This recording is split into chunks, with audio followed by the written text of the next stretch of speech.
here's what Ted Cruz really proved Wednesday night, ladies and gentlemen, as Leon Wolf chronicled at Red State. But Wednesday night, Ted Cruz proved a lot of things about himself and about the things he believed. But the most important thing he proved was about Donald Trump's supporters. He proved that they are more interested in settling perceived grievances with the Republican Party with conservatives, than they are in actually winning the White House. Burn it down! Remember that? That hasn't gone away. That's what happened in Cleveland this week. They took the Republican Party as we have known it for the past 40 years, threw it on a big bonfire and lit it and doused it in gasoline and threw the match. Gone back to the way back before Goldwater. We're back all the way back to Nelson Rockefeller and the center-left Republican Party rump entity that didn't care about power. They just wanted they wanted their crumbs, whatever crumbs the Democrats threw them from their table. See, here's how I know this, ladies and gentlemen. Mike Pence gave a speech Wednesday night. Now, Wednesday night is traditionally when the vice presidential nominee has his night, or her night, as the case may be, accepts the vice presidential nomination, gives his speech, his address. I mean, Pence is the party's vice presidential nominee. The success of his speech ought to have been a big deal to the success of the Trump-Pence ticket in November, shouldn't it? That would be in any normal, sane circumstances. I mean, it was important for Pence's speech to make a big splash and a big impression on the population. Much, much more important than whether or not Ted Cruz endorsed Donald Trump. And yet, if you check social media and in the news, the Trump supporters might as well have not even seen Pence's speech. And I'm sure they didn't give a rat's ass about it. None of them are talking about it. None of them are the slightest bit interested in what Pence brings to the ticket or his vision for America, because Pence is just there to be, well, he's there to take over for Chris Christie as Trump's boy Friday. Go get him his coffee, go get him his cheeseburgers, go get him his whores. You know, that's all Mike Pence is there for. He's not there to. He's not the star. Donald Trump is the star. Haven't you figured that out yet? On the other hand, Trumplicans are hopping mad and incessantly bitching about Ted Cruz not getting on his knees and unzipping Donald Trump's fly, in spite of the fact that the first words out of Cruz's mouth were congratulating Donald Trump for his victory. And in spite of the fact that he did not say a single negative word about Trump, and additionally, in spite of the fact that he encouraged people not to stay home in November.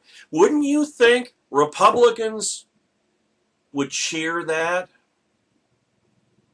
How could a Republican boo encouraging people not to stay home, turn out to vote up and down the ticket, up and down the ballot? How could anybody boo that who was actually a Republican? That's how you know this is not the Republican Party is never Trump. What you saw in Cleveland this week, that was the Trumplican Party. An irrelevant, impotent, but loud beyond its numbers, and loudmouth and obnoxious rump sack that's going to go down in flames in November. And then guess who's going to be there to pick up the wreckage, start over again like we did 8 years before, and rebuild? It's going to be never Trump. True conservatives. And you Trumplicans, you're on your own. You know, you can figure out what to do. And if you're smart, you'll swallow your pride, admit your mistakes, come back and beg for our forgiveness, and we might considering it. You got a lot of prostrating yourselves to do, I'll tell you that right now. Now let's be clear about something. Contrary to a bunch of ill-informed, Trump-supporting idiots who are saying on Twitter, Senator Cruz's speech, including the absence of an explicit endorsement of Trump, was pre-cleared by both the RNC and Trump. His speech, including the non-endorsement of Trump, is not a surprise to the RNC or Trump in any way. Even Donald Trump himself admitted this on Twitter. And for once, Trump's Twitter is not full of crap. I began to hear reports in the afternoon that Cruz told the RNC that he would not endorse Trump, and that the RNC was exerting a lot of pressure on him to change his mind, but that he firmly told them no. He said he would congratulate Donald Trump, would avoid saying anything negative about him, and talk about the principles he stood for. The RNC and Trump both agreed to let him proceed with the speech as is. So the idea that Cruz sprung this on them as some sort of surprise is absolute BS. In other words, Trump followed the example of Ronald Reagan in 1976. Just as with Senator Cruz on Wednesday night, Ronald Reagan came out, delivered his speech, did not endorse President Gerald Ford, but spoke about what he believed in, spoke about his principles, encouraged the delegates and those watching on TV, Republicans watching on TV, to vote in November, turn out, don't stay home. I mean, it was the first speech, the kickoff, if you will, of the 1980 campaign for Ronald Reagan. And just as Wednesday's speech by Ted Cruz was the kickoff of the 2020 campaign for Senator Cruz, because Ted Cruz is now the leader of the Republican Party. Whatever you saw going on this week, that was not the Republican Party, that was the Trumplican Party. But make no mistake, Senator Ted Cruz is the leader of the Republican Party, and the Republican Party now is never Trump. And I'll say it again. When Cheeto Jesus goes down in flames in November, and the party is set back all the way to 2009, all the way to where it was 8 years ago, we're the ones, never Trump, true conservatives are the ones who are going to say, we told you so, get the bleep out of the way, we're taking this party back, brick by brick by brick. And what are you people going to say then, Trumplicans? And I tell you, the only thing you ought to be saying is, we're sorry. Please forgive us. We don't know what came over us. We were fooled. We were bamboozled. We were bilked. We were swindled. We should have listened to you. And then we might consider taking you back. I'm not even going to predict that. I'm not even going to lay odds on that. Now, another piece of BS that has been circulated by the RNC to throw dirt on Ted Cruz is that he gave different remarks on stage than the prepared ones he submitted to the RNC for review.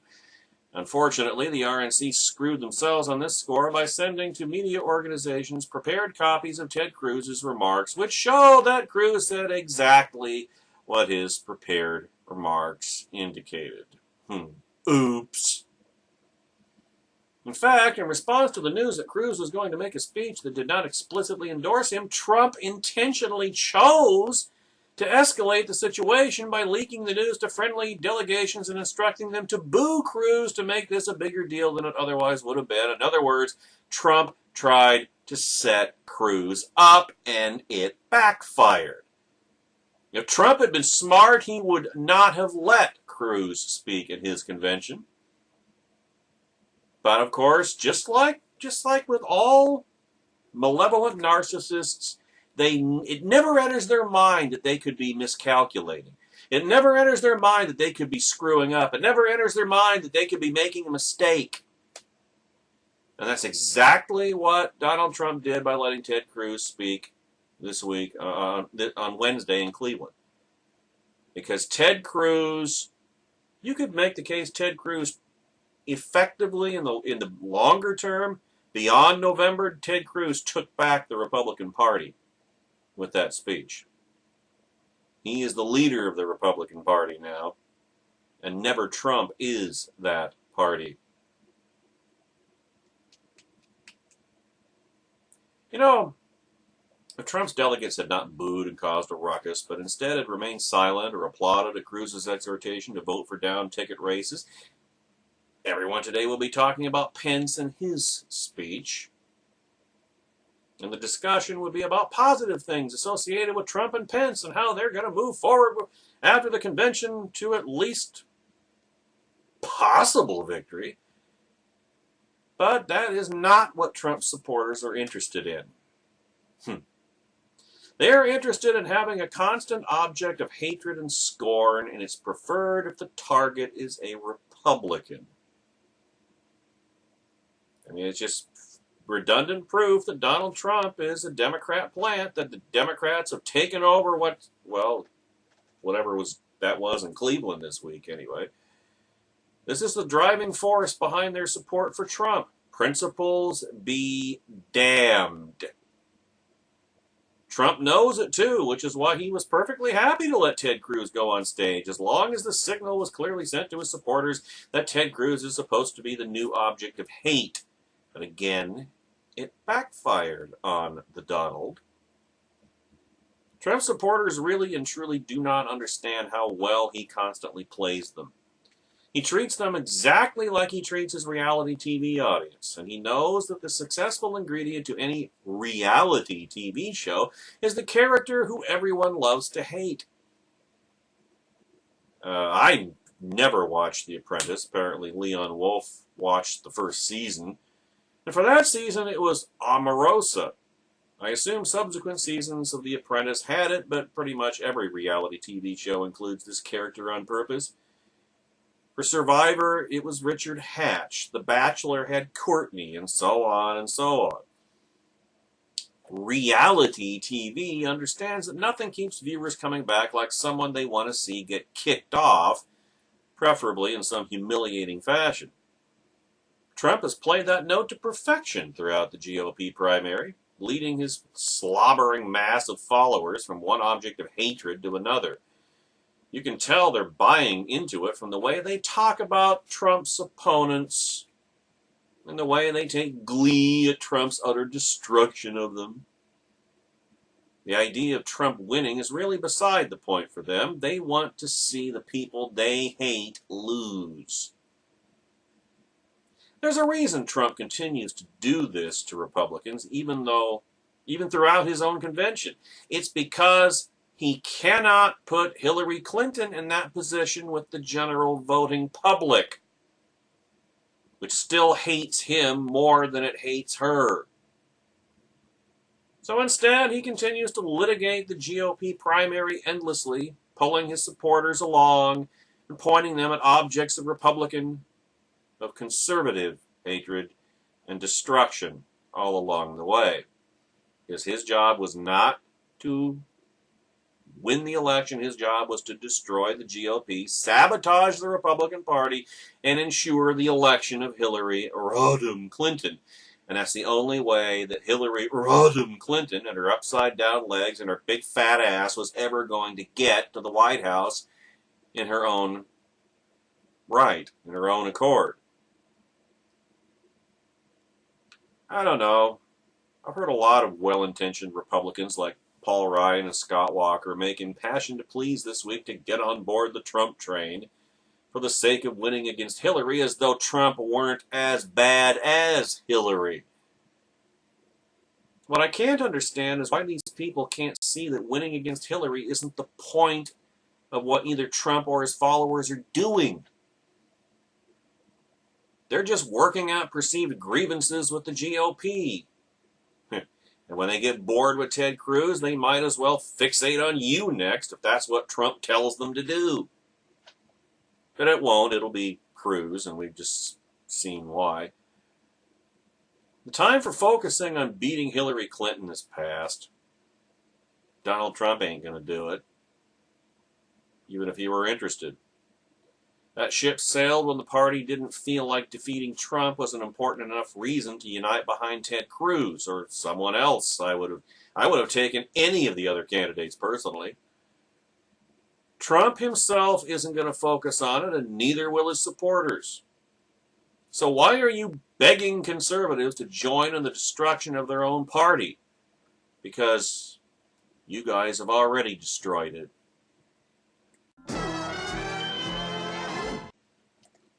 Ted Cruz had his Vito Corleone moment Wednesday night.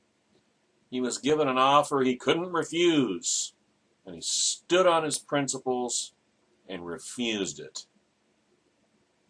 That was when Ted Cruz became the leader of the Republican Party at that moment. And Trump and the RNC hated that it didn't backfire. As Jay Caruso commented on Thursday in the aftermath, the RNC and Donald Trump basically tried to set Ted Cruz up. Like I said earlier, they knew about his speech before he delivered it. They weren't caught off guard. They were actually trying to set Cruz up. And they failed. Sure, there were people booing, and yes, there was smatterings of outrage from politicians, pundits, and bloggers, blah, blah, blah, blah, blah. Trumplicans, who were all about burning down the GOP, were suddenly aghast that Ted Cruz didn't fall in line with their party. But many others, and not just those who were part of Never Trump, were thrilled to see what Ted Cruz did. He didn't fall in line. Marco Rubio, Paul Ryan, Scott Walker are all men I greatly respect, but they fell a few notches in my view. Do you know what they did? They capitulated. Ted Cruz did not. And there is a question that Trump people need to be asked. Since when is it so horrible that people are told to vote their conscience? That raises another question somebody on Twitter asked of Trump supporters in general. Quote, here is the most critical question of all for those who didn't like Ted Cruz's speech. When he asked people to vote for a candidate who shares your values and would defend the Constitution, why didn't you think he was talking about your candidate? But then, of course, as we all know, Trumplicans don't give a rat's ass about the Constitution any more than their Cheeto-colored golden calf. It's a question they don't want to face. It's why so many people, even those who don't like Ted Cruz, applauded what he did. Millions of people see Donald Trump as the antithesis of conservatism. Trump never talks about the Constitution. He never discusses liberty or freedom. He never discusses limited government. He speaks mostly as an authoritarian and as a cult leader, as a king, as a dictator, as a thug, a mafioso don, and as a person with zero knowledge of foreign affairs or an interest in discussing policy with any depth because he can't. He's got people for that. That's what Mike Pence is to him, a chief operating officer. Trump would just go off to his next project, his next scam, his next fraud, and leave Mike Pence running the show. I hope you understand, Trumplicans, that's what's going to happen if your idol somehow comes out on top. He ain't going to stick around. He's going to turn the whole thing over to Mike Pence. You know, the guy who brings him his coffee and his cheeseburgers and his whores. Trump speaks mostly as an authoritarian and as a person with, like I say, zero knowledge of foreign affairs or an interest in discussing policy. Now, Ted Cruz exacted some measure of revenge. He did. He was Vito Corleone and Trump was Don Ciccio. lying low for months and then taking action in front of a primetime audience. Cruz was getting his revenge for the awful things Trump said about Heidi Cruz and for suggesting Rafael Cruz was involved in the assassination of President Kennedy. Donald Trump is not only an awful candidate, he's a lousy person, or as Marty McFly's put it in Back to the Future Part 3 about Buford Tannen, he's an asshole! I don't care how much his kids talk about how wonderful he is. Trump has not just been critical of fellow Republicans and others, he has lied about them, smeared them, and mocked them, not caring because it feeds his hordes of cult followers who are now sitting around wondering why everybody else won't back their guy. Ted Cruz's speech served to tell millions and millions of conservatives and Republicans, we are not giving up our party to a charlatan like Donald Trump. Does this hurt Ted Cruz in the future? Hell no! He's now the leader, the true leader of the Republican Party. The GOP, is the GOP worth saving? Well, it can't be saved for now. It's now the Trumplican Party, but as I said before, after Donald Trump goes down in flames in November, the party comes back to us, true conservatives, never Trump. And you Trumplicans, you are going to have a lot of splaining to do.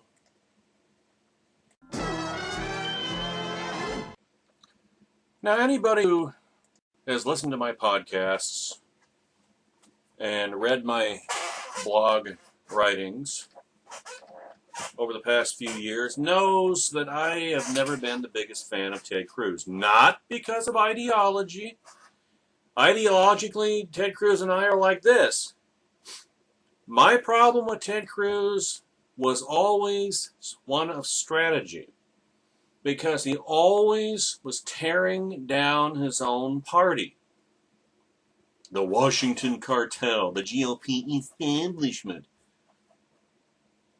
For years, I have struggled. I have mightily fought for the idea, for the truth, that we are all stronger together than apart.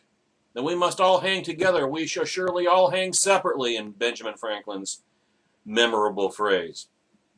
And Ted Cruz didn't do that. Ted Cruz is always attacking his own party, tearing down his own party. Well, how much the irony, ladies and gentlemen, that in the end it was not Ted Cruz who burned down the Republican Party. It was the people, many of the people who followed him. And they got so carried away in the conflagration that Ted Cruz lit that they ended up trying to tear him down too. But as we just discussed in the last segment, they failed. Because Ted Cruz on Wednesday night became the true leader of the Republican Party. And you know what? I choose Ted. I recognize historic moments. Wednesday night was another one of them. I choose Ted. So does Jonah Goldberg, who wrote this at the corner. I find it nothing short of hilarious how so many seasoned political journalists, including many of his colleagues at Fox News, Trump News, are visibly shocked and appalled by what Senator Cruz did Wednesday night. Ever since I was a kid, the political press, left, right, and center, has whined that there's no drama at conventions anymore, that it's all scripted, that it's just an infomercial. It's just such a shame. And then here comes Ted Cruz providing exactly the sort of drama they yearned for, and many of these same voices are aghast at Ted Cruz's effrontery.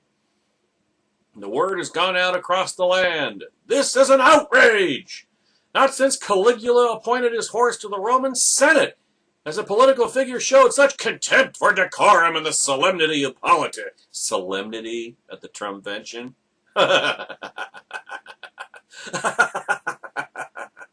Sorry. Last night, or rather Wednesday night and Thursday morning, across the news channels, I've watched many people I respect, and a great many more I don't, talk about what a sore loser Cruz is. Well, there are two things to say about that, in addition to the fact that it's not about the primary, it's about an invader, it's about an enemy taking over the party. But first, many of these people are willingly buying into Paul Manafort's stagecraft. The Trump team knew about the speech beforehand, as we said in the last segment. The outrage on the floor may have ended up being genuine, but it started out manufactured. I understand that Chris Christie will spew whatever fake outrage his masters instruct like a trained seal barking for another herring. But I don't see why so many supposedly seasoned political observers are volunteering for service. Second, what the hell are people talking about? This is part of the corruption of Trump. He called Ted Cruz a liar every day and in every way for months. It used to be considered a breach in decorum to straight up call an opponent a liar, never mind use it as a nickname. The insults against his wife, the cavalier birtherism, the disgusting JFK assassination theories about his dad, these things are known. And yet the big conversation of the day is Ted Cruz's unsportsmanlike behavior? For real? Really? But forget Cruz for a moment. For over a year, Donald Trump has degraded politics in some of the most vile ways imaginable. His respect for the Republican Party as the home of conservatism is on a par with Napoleon's respect for churches when he converted them into stables. But that's okay, because he's Trump. He's a winner. And now that he's the nominee, the smart set on the mob is telling me that Cruz is the outrageous violator of norms and good manners. Let's all look down our noses at the sore loser, everybody, as we bend the knee and make every apology possible for the sorest, most ungracious winner in American history. When I watch Trump's kitchen cabinet of yes men rise from their "thank you, sir, may I have another" prostrations just long enough to talk about Cruz's self-interestedness, I have to laugh. Where's your shine box, Governor Christie? Ted Cruz has never been my favorite politician, as I started this segment saying. And I am not so naive that I don't recognize the gamble Cruz is making, although I think it's much less of a gamble than a lot of people think it is.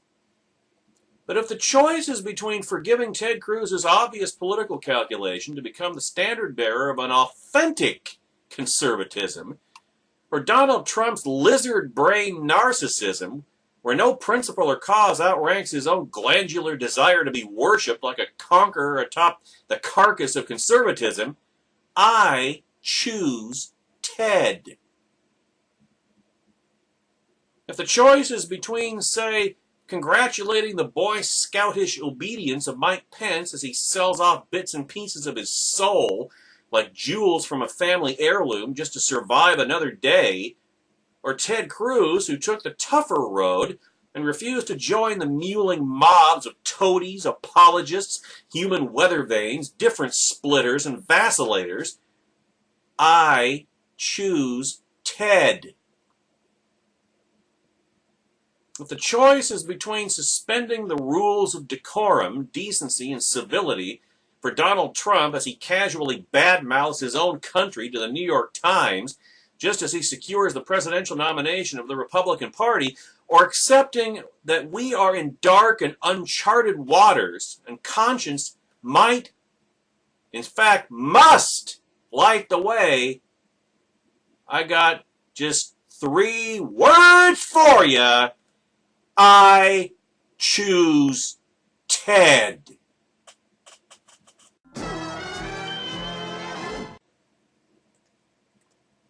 The internet is still continuing to blow up about Ted Cruz's speech Wednesday night, writes Joe Cunningham at Red State. And it is incredibly shocking to see the number of people who were so offended at the idea of having a conscience and supporting the Constitution, which were the cornerstones of his remarks. Folks like Jim Hoft, Sarah Palin, and Douglas V. Gibbs, and many other surrogates whose conservative bona fides pale in comparison to their demand for the spotlight, have declared Ted Cruz's career in politics over. They wish. Likewise, they are proclaiming the death of Never Trump, which must be made up entirely of cats because they've died at least 7 or 8 times by now. Rather than Never Trump dying, I believe we can call this a birth of a new movement. This is the birth of Ever Trump. One can, of course, argue that these people were mindlessly devoted long before now, but last night was significant. Wednesday night, that is. They booed the Constitution. I mean, that's supposed to be this coming week in Philadelphia.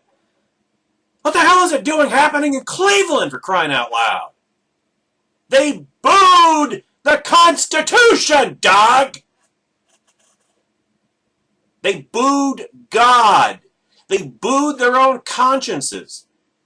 It was the equivalent of Pinocchio flicking Jiminy Cricket off their shoulders, stomping on him, and then lighting the squashed bug's corpse on fire. They have completely and totally washed their hands of any of the core pillars of conservatism and have instead chosen to worship a false god named Donald J. Trump, who only espouses xenophobic rhetoric and speaks his mind, which is code for he's an abrasive asshole, I guess. No, I don't guess, I know. There's not a single conservative idea that Donald Trump has held onto for any meaningful amount of time because he's not a conservative. He's a liberal Democrat fraud.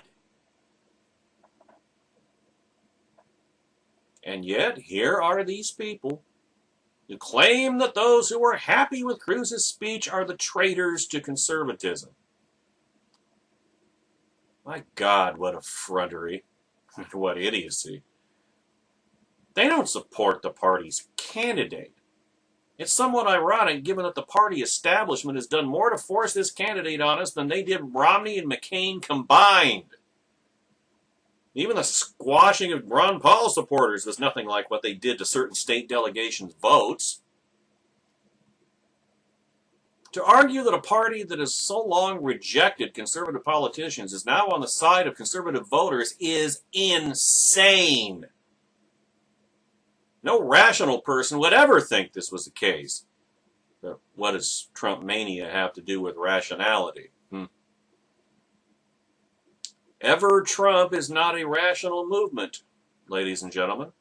It is a movement that is built entirely on the idea that their candidate is not Hillary Clinton, despite the fact that he donated to her several times, and is in fact exactly like her, lock, stock, and truss. That Mexicans and Muslims are a stain on American society, well, Muslims are a danger to American society, and that he's not the worst we can do as a country. Actually, he is. And the leaders of Ever Trump, well, they seek nothing more than a spotlight to remain relevant. They sold out, in other words. How many more campaign cycles would people have cared about Sarah Palin or Chris Christie? Hell, how long has it been since anybody ever has cared about Sarah Palin? The quitter, just to remind you. What about Ben Carson? Ted Cruz was under no obligation to endorse Donald Trump, a man who attacked his wife and father. He had no reason to support a man whose every position prior to the day before he announced his candidacy was antithetical to conservatism as a whole. Ever Trump is beside themselves over the fact that their conservative bona fides, which no longer exist and are as big a fraud as their Cheeto-flavored idol, were directly challenged, and they are furious that there wasn't a greater uproar over Cruz's speech. In other words, Ted Cruz held up a mirror to Trumplicans. And they apparently liked what they saw so little that it incensed them that Ted Cruz forced them to confront what they've become. And that's what's gonna, any of them who still have consciences, that's what we're gonna see after this whole thing blows up in their faces in November. There will be some mea culpas. Probably not many, but there will be some.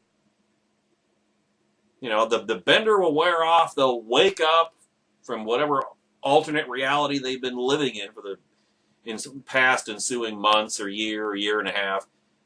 And they'll say, much like Magneto at the end of X-Men 3, The Last Stand, when he said, "What have I done?" Yeah, what have you done? I think you know. Maybe one day you'll admit it.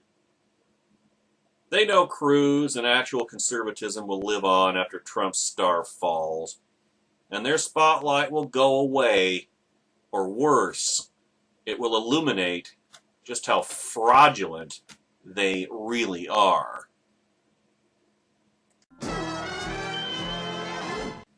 Ted Cruz's speech Wednesday night was a turning point, folks. Prior to that speech, I consider the Republican Party not just dead to me, but dead for a ducat dead. Totally dead. A wholly owned subsidiary of the Democrat Party. And then came Ted Cruz, and he walked out on that stage at the Quicken Loan Center in Cleveland, and he gave that speech. And I knew at that moment the Republican Party is not completely dead. It's comatose, but it's not completely dead. And at that moment, Ted Cruz became the leader of the Republican Party and the man who will lead us out of this wilderness of Trumplicans' creation. So, elaborated Brandon Morse at Red State, the Republican Party may indeed live on in Ted Cruz. After watching both of Cruz's defiant speeches, the RNC speech to a hostile crowd and later his fire-laden defense of his family, I couldn't help but feel a great deal of respect for the man. His actions, whether you like them or not, were the manifestation of so many disaffected Republicans' feelings. For those of us who walked away from Trump, Cruz's actions were nothing short of spectacular. He was civil, and he was positive, but most of all, he was defiant in the face of a fallen party. Finally, somebody was speaking and standing up for us, right in the teeth of the enemy.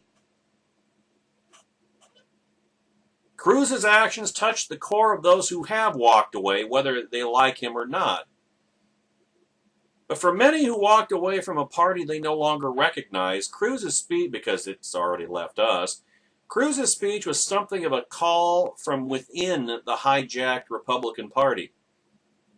That beneath the stolen slogans, plagiarized speeches, and conservatism turned must-see TV, there's still a Republican Party in there somewhere.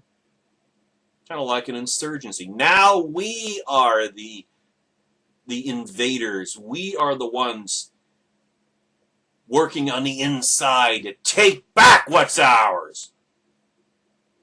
In short, what Ted Cruz did on that stage Wednesday night was declare that the Republican Party of Reagan was still a very solid and real presence within this new party of Trump. Yes, that's right. We're alive! It'd be very hard to say that Cruz's actions weren't at all a product of his ambitions. But if we're being very honest with ourselves, Cruz's undeniable ability to play political chess just so happened to line up with the principles he shares with many of the now apostated Republicans.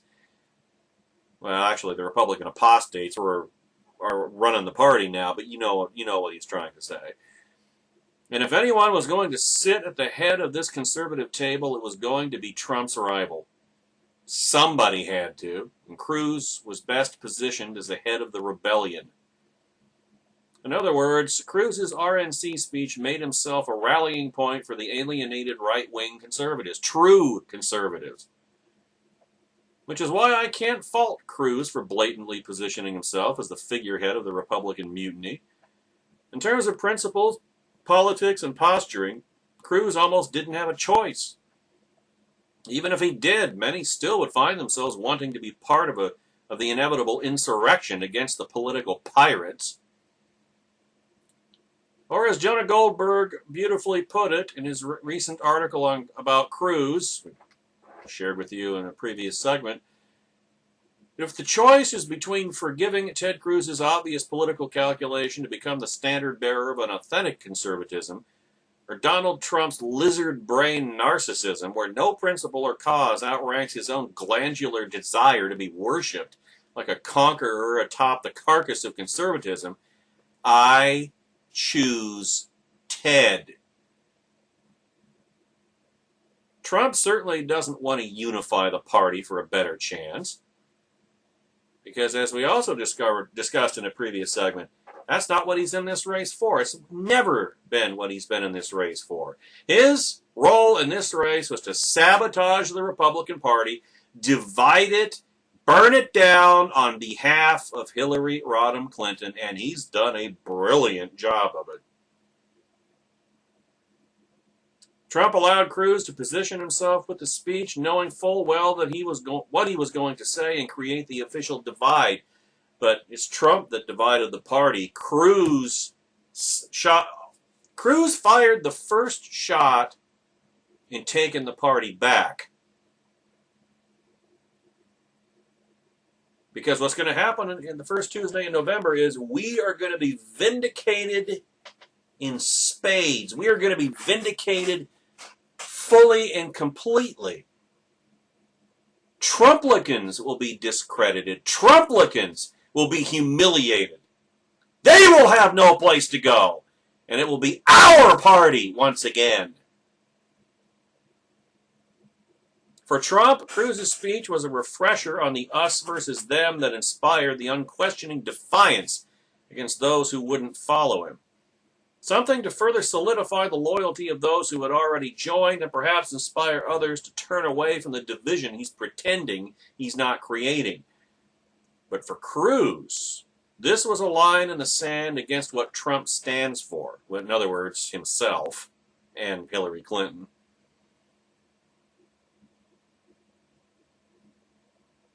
Yes, it's division, but it's division driven by principle, not populism. It's fighting back against they that have already divided us. For years we've heard the term GOP civil war. Welcome to the war. The brutally honest truth is that there's not a lot out there that gives us much confidence that Trump will somehow defeat Hillary Clinton in November. There's a good bit of speculation out there that he doesn't even want to win anyway. If and when Trump is defeated, the Republican Party will be in a shambles. Well, hell, it's a shambles already. It's been in a shambles for the past year. Those who jumped onto it to follow the populist wave Trump created will, in all likelihood, abandon it, and whatever's left will be a broken mess, just as Trump originally intended. But Ted Cruz will still be there. And when people look for a leader to help them rebuild the party, they'll remember him standing on a stage, Ronald Reagan-like, in front of a hostile crowd, speaking of the principles that attracted them to the party in the first place. They'll remember his defiance against the man who destroyed their party. And even those who don't necessarily like him or agree with much of what he says will find a level of respect for him. Many who left may end up finding their way back. I've seen many say that Ted Cruz ended his career Wednesday night. He just made himself the leader of the Republican Party.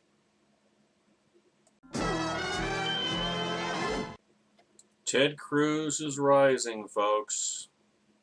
but starting small. By 2020, hoo,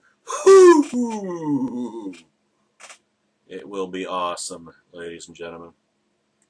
Ted Cruz rising. David Harsenai brings this video to a crescendo by pointing out yesterday at nationalreview.com that in a party filled with cowards, Ted Cruz stood apart. He used his platform to express principles, not to fall in line. Which is what Ted Cruz has always done, really. He's consistent. He's been doing this for the past 3.5 years, past 4 years. There's nothing new in what Ted Cruz did Wednesday night. The only thing that was different about it was the circumstances in which he did it. But he followed through. He remained consistent. He is constant as the northern star.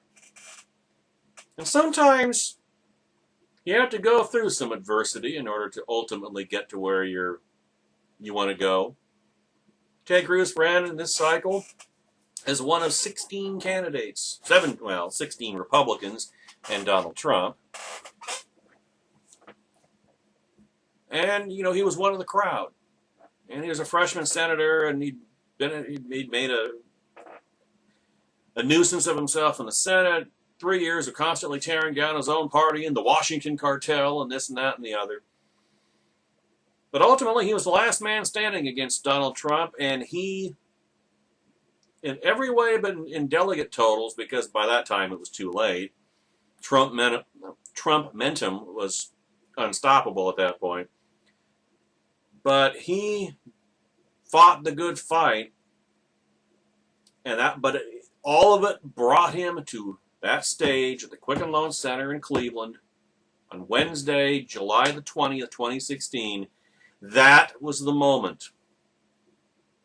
That was the moment when Ted Cruz, the Cruz presidency, got its start. That's how we're going to remember this.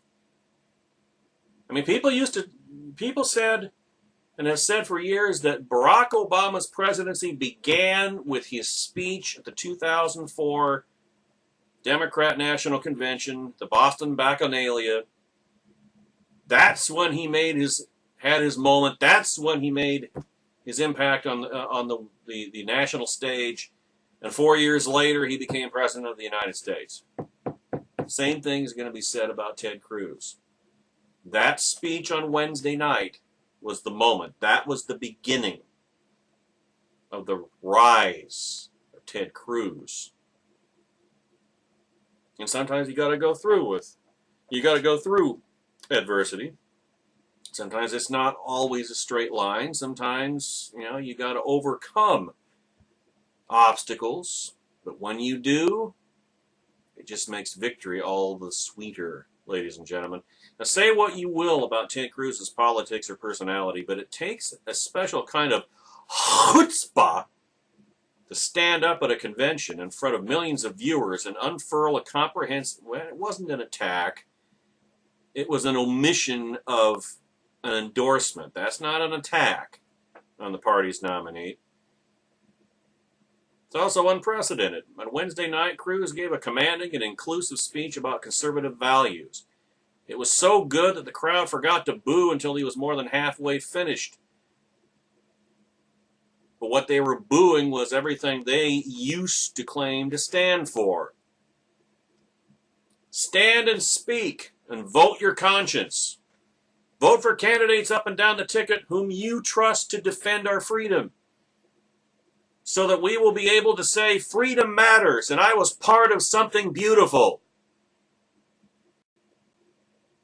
All these words, well, they were taken as broadsides against Donald Trump's candidacy by Trump and the Trump campaign, which ought to raise the question in Trumplicans' minds, what have we done?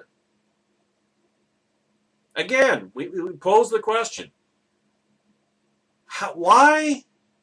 What does it say implicitly about what Trumplicans really think of Donald Trump that they were booing what they used to claim to believe in, what they used to believe in? I mean, are they not implicitly admitting that Donald Trump doesn't stand for the Constitution? That Donald Trump doesn't care about freedom and liberty? That they don't trust Donald Trump to defend their freedom? That's what it sounds like to me. By the end, the crowd tried to drown him, and tried and failed to drown him out with boos and pro-Trump chants. The mob manifested itself once again. Heidi Cruz had to be escorted out of the convention center because a mob of Trumplicans were threatening her. This is what you've turned the party into. Dallas Williams, Joe Scarafone, or Scarafone, however the hell you pronounce your last name. This is what people like you have turned the GOP into. Roving mobs of Trumplican thugs threatening the wife of the true leader of the Republican Party. Have you no shame? Of course you don't, but you should. A man in a donor suite had to be restrained from physically attacking Senator Cruz when he walked by. They didn't want something beautiful at the Republican National Convention. They wanted something angry because they love anger. And they've been angry for years. And now they don't know how to be anything else. They don't feel anything else. They don't want to. It's killing them. It's killed the party, or at least put it in a coma. They've beaten the GOP unconscious. When Trump first ran for president, he claimed that the Republican Party was nothing but a bunch of spineless weasels who didn't have the mettle to fight, fight, fight! And that's all Trumplicans care about. Fight, fight, fight! Never mind what you're fighting for and what you claim to be fighting for in years gone by, Donald Trump doesn't stand for. Donald Trump stands for the antithesis of that.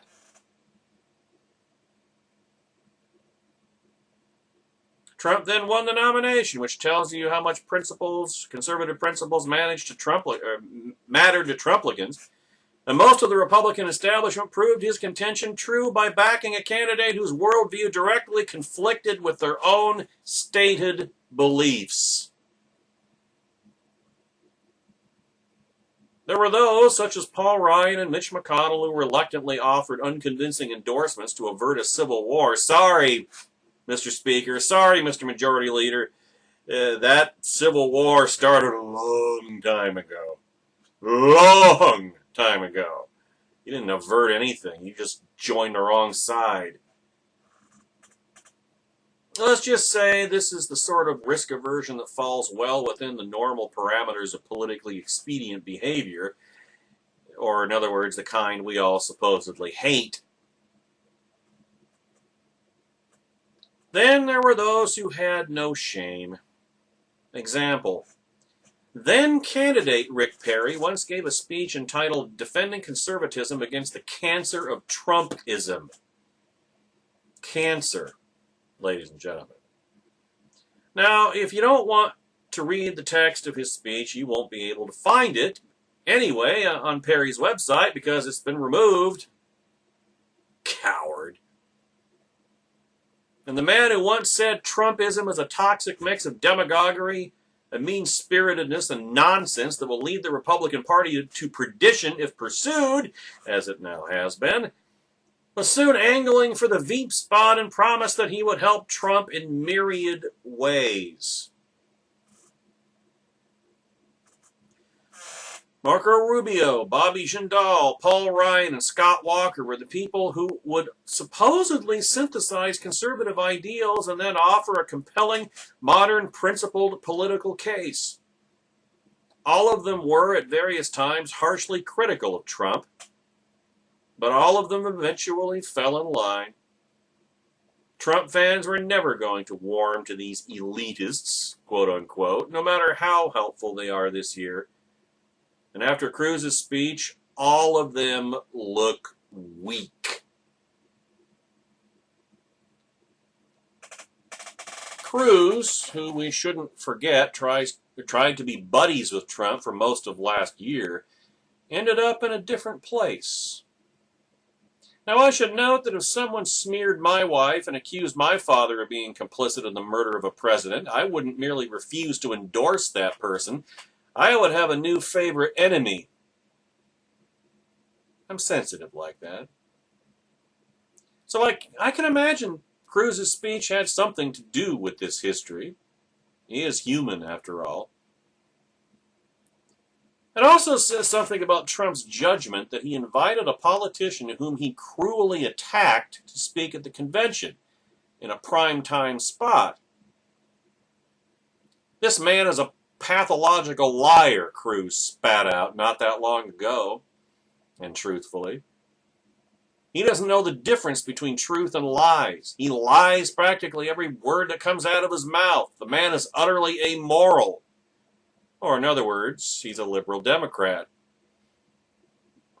Even if you believe that the Trump camp set Cruz up to be booed, a story that Carson and I is highly skeptical about, but I can believe easily because, like any malignant, malevolent narcissist, it never entered Trump's mind that that it might not backfire on Cruz, that the Cruz might not end up on the bottom end of the stick, that it might backfire on them. As a matter of fact, I'm sure Trump thought that Cruz would, get on his knees and unzip Trump's fly and do what had to be done. I'm sure it never occurred to Trump that Cruz might do what he in fact did, and that it wouldn't hurt Cruz, but that it would backfire on Trump. I'm sure it never entered Trump's mind, because with malevolent narcissists, the idea that they can make a mistake never does.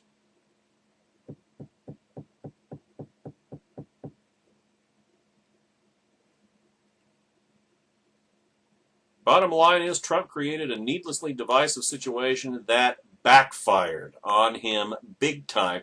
And he's continuing to attack Republicans, like we said earlier in the previous segment, continuing to litigate the GOP primaries because Trump doesn't care.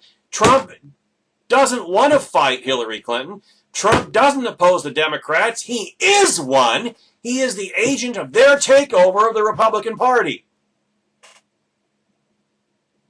It's going to look really, really strange over the next 3.5 months. I mean, not to never Trump. We know what's coming. But a lot of people out there who are wondering, well, why isn't he campaigning against Hillary? Well, that's because he really doesn't oppose Hillary. He's doing her bidding. It couldn't have only been vengeance, though. Senator Cruz hasn't really wavered on his political positions, whether you like him or not. What shouldn't be lost in the kerfuffle is that the speech he gave was a well-delivered distillation of conservative ideas that went well beyond the strikes on Trump. In contrast with what's been going on, it sounded inclusive. Cruz also made a strong case for religious liberty, which had been completely missing at the Trump convention, for Christians, Jews, Muslims, atheists, and for federalism, a constitutional originalist concept, also never mentioned otherwise at the Trump convention. All that talk about the Constitution offended Trump's fans. Think about that, Doug. All that talk about the Constitution offended Trump's fans, because they know well that the candidate has no interest in preserving the document. The phrase, vote your conscience, provoked boos from the GOP nominee's fans. What the hell has happened to this party? I think I've just spent the past hour telling you. The same day, Cruz angered Trump supporters by not honoring a silly political pledge to endorse the GOP nominee, and one that, of course, Trump violated 6 ways from Sunday long before now. Trump was quoted in a New York Times interview praising another authoritarian, that would be Vladimir Putin, and asserting that he would ignore international treaties, NATO, and as I said in a previous video, signed by the United States. So though it takes balls to pull off what Cruz did, there wasn't much downside politically. That's another thing to consider. That Trump thought that he had the advantage by allowing Ted Cruz to speak at his convention, when he didn't. Cruz had nothing to lose. Trump had a great deal to lose. And yet Trump, like every malignant, malevolent narcissist, didn't think that he was anything other than golden, that he could never make a mistake, that he doesn't make mistakes, he's always right, he always wins. And he's already won his ultimate victory. He's sabotaged the Republican Party in this cycle and guaranteed Hillary Clinton's presidency. It seems unlikely that a Trump victory would mean an end to Cruz's Senate career. Even more unlikely is a Trump victory. If 2016 ends up being, when 2016 ends up being a disaster for the party, and it's a damn good bet it will, Ted Cruz will be the only major Republican to emerge from the Trump fiasco with his principles largely intact. And my God, is he going to have a reservoir of support and goodwill. He is the true leader of the Republican Party, ladies and gentlemen.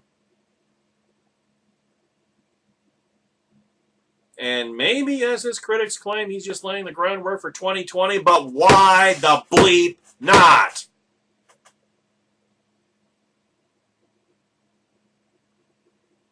Maybe only someone as stubborn and egotistical as Cruz could do it, but you know what? That's exactly what we need.